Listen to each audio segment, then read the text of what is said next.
સાણંદ તાલુકાના વિરોચન નગર ખાતે ભાજપ દ્વારા જાહેર સભાનું આયોજન કરાયું હતું, જેમાં મોટી સંખ્યામાં કાર્યકરો હાજર રહ્યા હતા. વિરોચન નગર ખાતે યોજાયેલી આ જાહેર સભામાં જિલ્લા પંચાયત માટે હંસાબેન હસમુખભાઈ જાદવ અને તાલુકા પંચાયત માટે એડવોકેટ શમસુદ્દીન ખાન અલેફ ખાન પઠાણના સમર્થનમાં પ્રચાર કરવામાં આવ્યો હતો. ભાજપના પૂર્વ પ્રદેશ મહામંત્રી પ્રદીપસિંહ વાઘેલાએ બંને ઉમેદવારોની જંગી બહુમતીથી જીતાડવા માટે આહવાન કર્યું હતું.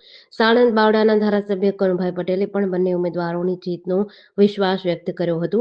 આગામી જિલ્લા અને તાલુકા પંચાયતની ચૂંટણીમાં ભાજપની જંગી બહુમતીથી જીતાડવા માટે અમે પ્રતિબદ્ધ છીએ તેમ જણાવ્યું હતું. આ પ્રસંગે પૂર્વ જિલ્લા સદસ્ય અજમલભાઈ બારડ, પૂર્વ તાલુકા સદસ્ય રસુલ ખાન પઠાણ, પૂર્વ જિલ્લા સદસ્ય એડવોકેટ ગૌતમભાઈ રાવલ, મહામંત્રી ઇસ્માઇલ ખાન તથા સિકંદર ખાન સહિત અનેક હોદ્દેદારો હાજર રહ્યા હતા. કાર્યક્રમ દરમિયાન કાર્યકરોમાં ભારે ઉત્સાહ જોવા મળ્યો હતો.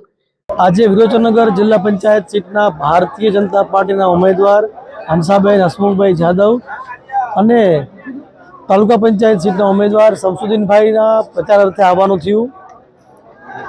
જે પ્રકારે મુસ્લિમ બિરાદરોની આ મોટી સંખ્યામાં સભા આજે થઈ છે, ભારતીય જનતા પાર્ટીના તાલુકા પંચાયત સીટના ઉમેદવાર શમસુદ્દીનભાઈ અને જિલ્લા પંચાયતના ભારતીય જનતા પાર્ટીના ઉમેદવાર હંસાબેન જાદવનો વિજય નિશ્ચિત છે. આજે બધા જ સમાજના બધા જ ધર્મના લોકોને ભારતીય જનતા પાર્ટીની વિકાસની રાજનીતિમાં જોઈન્ટ થવું છે. વિરોચનનગર ગામના બધા જ ધર્મના લોકોએ ભેગા થઈને ભારતીય જનતા પાર્ટીના બંને ઉમેદવારોને વિજયી બનાવવા માટેનું પ્રણ લીધું છે. સ્પષ્ટપણે દેખાઈ રહ્યું છે કે 28 તારીખે જ્યારે મતગણતરી પૂર્ણ થશે ત્યારે ભાજપના બંને ઉમેદવારોનો ભવ્ય વિજય થશે. ભાજપની વિકાસની રાજનીતિ, છેવાડાના માનવીનો વિકાસ થાય એના માટે સતત 30 વર્ષથી રાજ્ય સરકારના માધ્યમથી ભાજપ વિકાસના કામો કરી રહ્યું છે.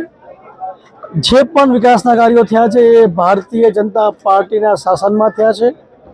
ગામની અંદર કે મોહલ્લાની અંદર નાના મોટા કોઈ કામો બાકી હશે તો એ રાજ્ય સરકાર ભારતીય જનતા પાર્ટીની છે, તો ભારતીય જનતા પાર્ટીની સરકારના માધ્યમથી જ બાકી રહેલા વિકાસના કામો પૂર્ણ કરવામાં આવવાના છે. એટલા માટે બધા જ ધર્મ, બધા જ સમાજના લોકોને ભારતીય જનતા પાર્ટીમાં સંપૂર્ણ વિશ્વાસ અને ભરોસો છે કે ભારતીય જનતા પાર્ટી જ વિકાસનો પર્યાય છે અને ભાજપને વોટ એટલે બધા જ સમાજનો વિકાસ. જેટીસી ન્યૂઝ સાથે ફઝલ ખાન પઠાણ, સાણંદ.